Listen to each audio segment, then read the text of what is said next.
Good morning, beloveds. Whew. I think it's a little cool in my house. It's going to be 70 degrees, like 72 degrees today, but it's 45 right now outside. So the house is kind of... And I come in from the walk and I'm hot, so I strip all the layers off, and then after I've stripped all the layers off and I cool down, now I'm cold. But it is what it is, right? The weather is... It's going to be back in the 30s in the lows this weekend. So good for the Houston Marathoners. I think they prefer... Yeah, I always run better when it's in the 30s. So, not that I'm running the Houston Marathon. I have no desire to run a marathon.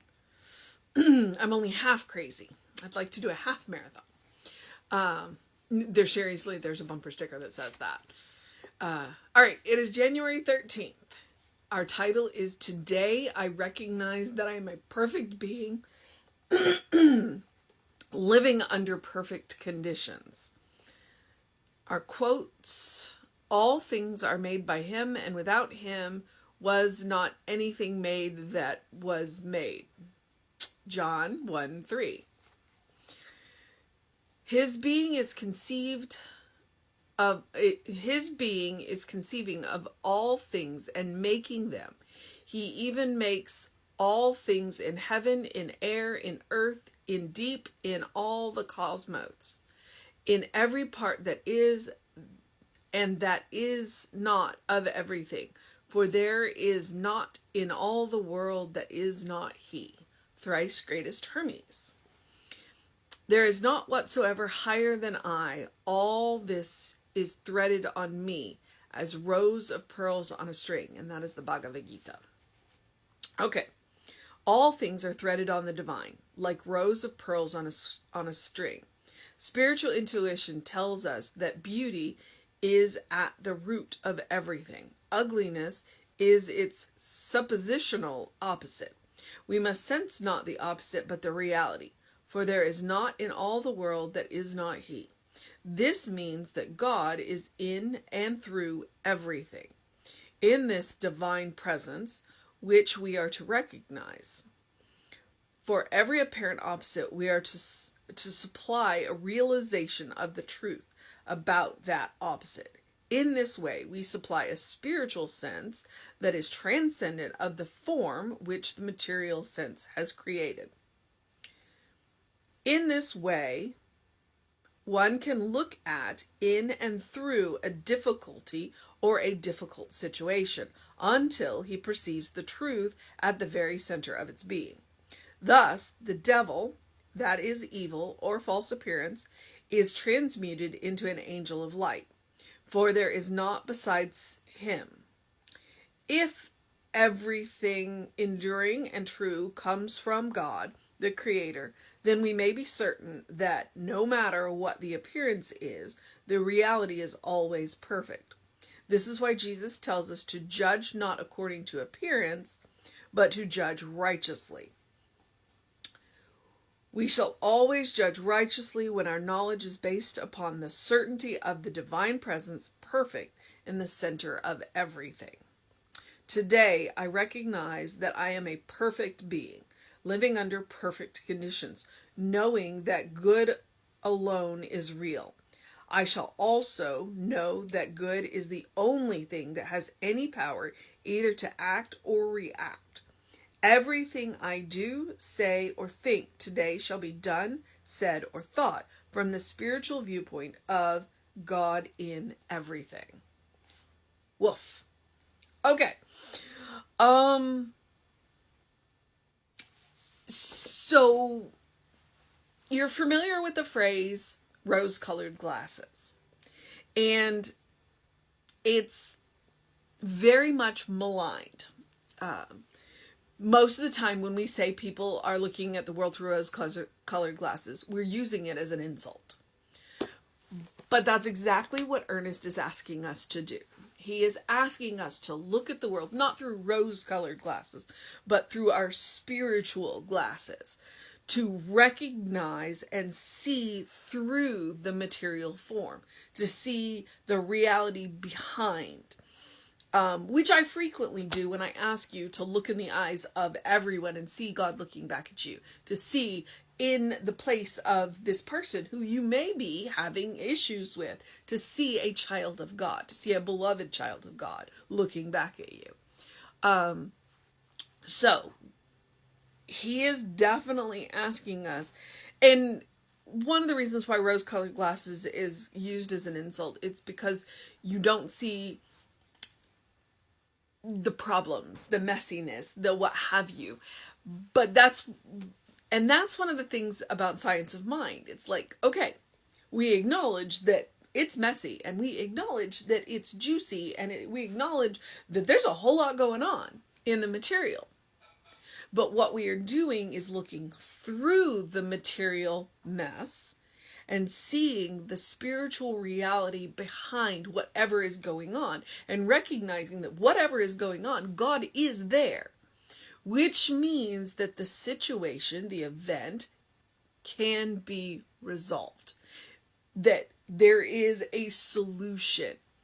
And so, yes, to some degrees, it is putting on rose-colored glasses and going, ha ha ha. But the other part of it is absolutely not judging by appearances. And he said it in here, not judging by material appearances, to look behind the situation and see the reality, which is that God is there, that good is there, and that anything is possible. People aren't bad and broken. They are beloved children of God. And yes, they may have forgotten that, and they may be acting out, but they're still beloved children of God.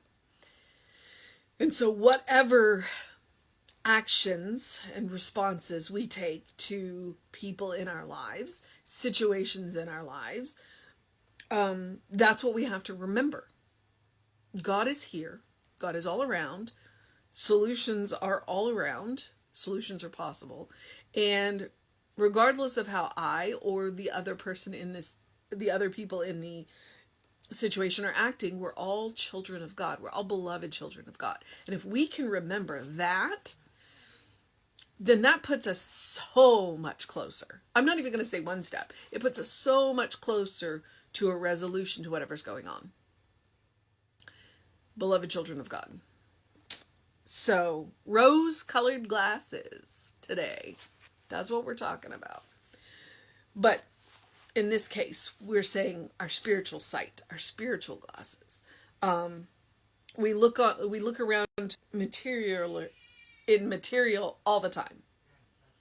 But here we're being asked to look through the material, to put on that spiritual vision, that spiritual sight, to elevate our sight and see the reality with a capital R behind the material reality with a lowercase r.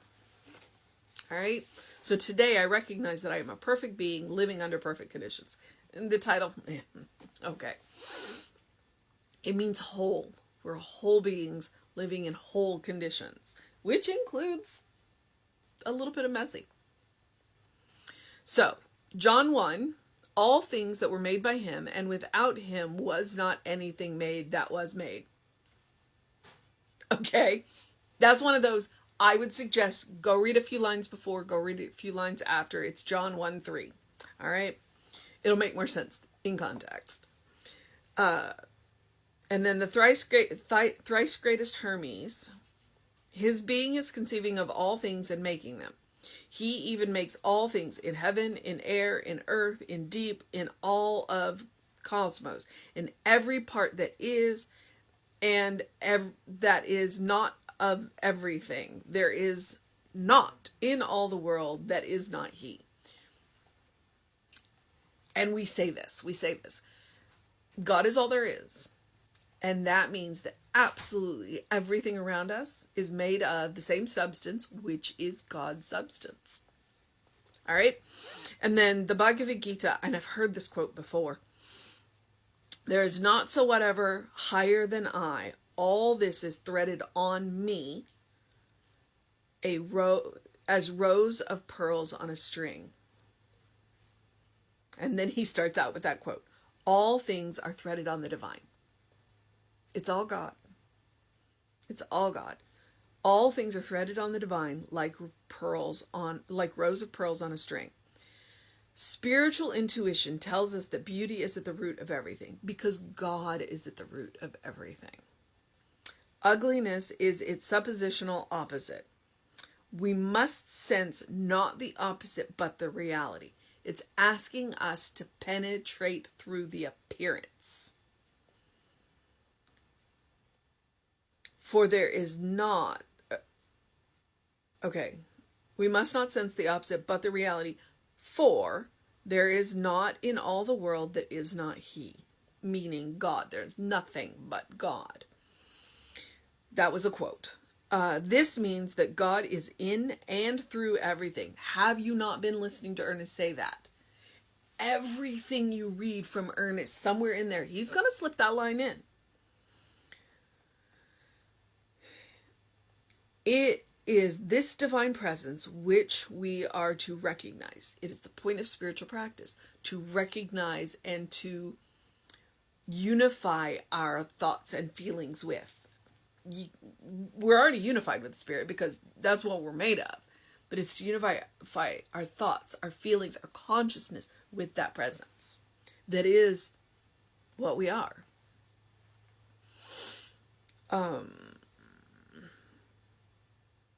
It is this divine presence that we are to recognize. For every apparent opposite, we are to supply a realization of the truth about that opposite.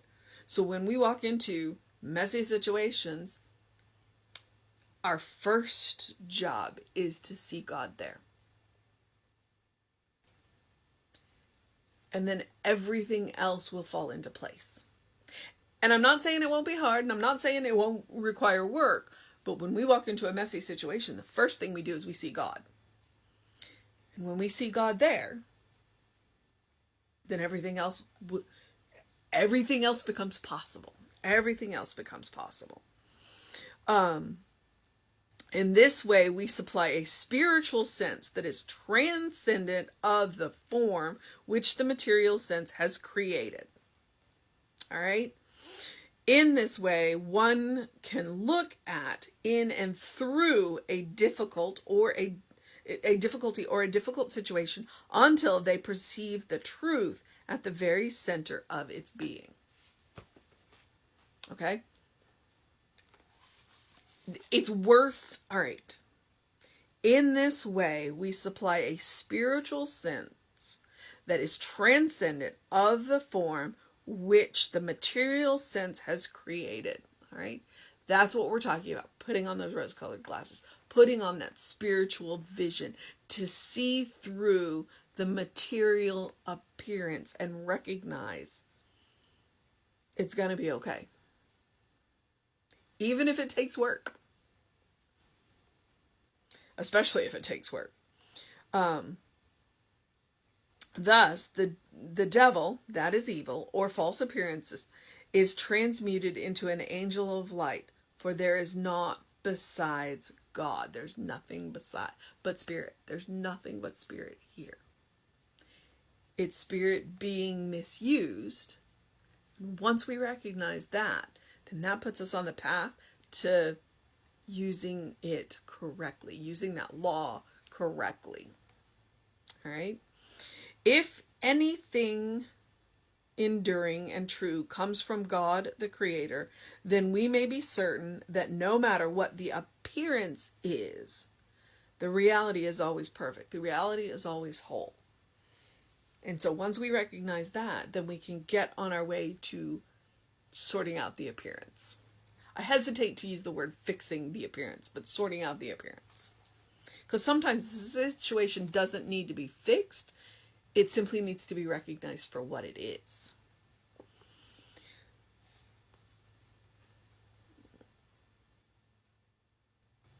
This is why Jesus tells us to judge not according to appearances, but to judge righteously.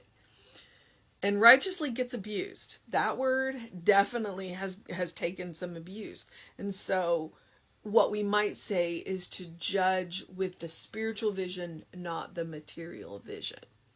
to see the truth in the reality, to recognize that the people involved are children of God and that God is in the situation, and start there.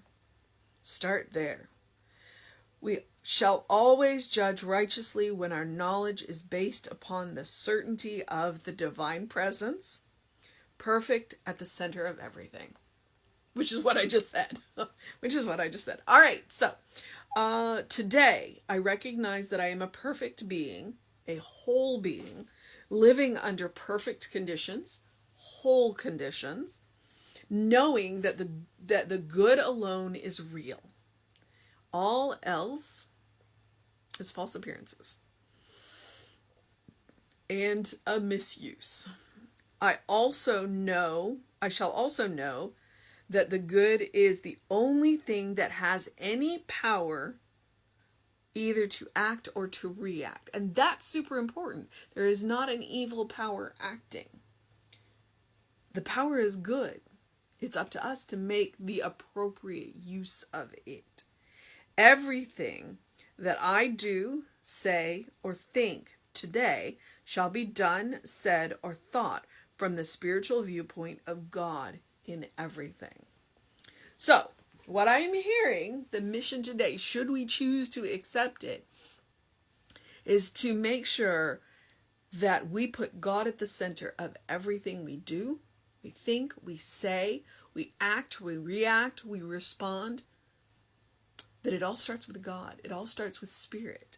That we put those spiritual glasses on and take a look around the situation and go, I see God here. I feel God here. I see the beloved of children of God here. Now, I can be guided to take the right action, the appropriate action, the loving action. Even if it's hard. So that's the mission, should we choose to accept it. Let me not mince words. The mission today is to put God at the center of everything. It's the mission every day. We just use different words, we phrase it different ways, but it's the same mission every day, to recognize who we are. All right. The other mission, as I always say, the spiritual practice that I encourage every single day is to do something loving for yourself, do something kind for yourself, do something compassionate for yourself. It does not matter what. It does not matter if it is a big thing. It does not matter if it's a small thing. It merely matters that you make that practice every day. Every day. 3 deep breaths, a cup of tea, a nap, a walk, whatever it is. Something that is loving, something that is kind, something that is compassionate for you. Because I am encouraging you to create a habit, a default setting, a first response that no matter what happens, when our material vision shows us something, that our response to ourselves will be loving, kind, and compassionate. We can do it for other people. It's easy. Doing it for ourselves, that's a little harder sometimes. But if we can do it for ourselves, we can do it for anybody, no matter what happens. That's the goal. All right, beloveds. I also do encourage you to do something to engage your mind and your body today. To go get a face full of sun. We actually had sun this morning. The clouds keep coming and going. But, I mean, it's weather, right? So I got my face full of sun first thing this morning. And drink plenty of water. Hydration is super important. I'm a big proponent of it, as you can see. And then open the windows of your soul. Allow that breath of heaven to remind you, you do live in heaven right here, right now. It is all around you. And one of the ways to get there, Emma's suggestion is a good one, to look for the good and praise it. Well, one of the ways of looking for God, for good, is to see God at the center of everything, to see Spirit at the center of everything, to know that Spirit is always there, because Spirit is not bound by time nor space. Spirit is time and space. All right, beloveds. And there goes. All right. I know there's a book study today that they are working on. It's 10 ideas from Ernest Holmes which is out of print, but it is available by PDF. So if you're interested in that, and that is led by the wonderful practitioner Sarah Westbrook. So if you are interested in that or anything else that we get up to around the center, please email info@creativelife.org. Get on that mailing list. That will have all the hot links that you can request, the Zoom links, Telebridge links, whatever else. And take care of yourself. Have a great day, an amazing day, a wondrous day, a magical day, an enchanting day, a fantastic day, a wonderful day, a good day. And if that is too much pressure, simply have a day. Because you are enough just as you are. All right, beloveds? And I want you to know that you truly are loved. Always. We are beloved children of God, in whom God is well pleased always and forever, because that is a state of grace. It cannot be earned, it cannot be lost, because it is granted. And every living being has been granted that grace. All right? God knows nothing other than love. So, do what you need to do today. Take care of yourselves. Drink that water. And know that Reverend David will be on around 5 p.m. with you today. I will be back with you around 9 p.m. tomorrow, or 9 a.m. tomorrow. And have a wonderful day. If you need us, catch us on the socials. All right, beloveds, take care of yourselves. I'll see you tomorrow.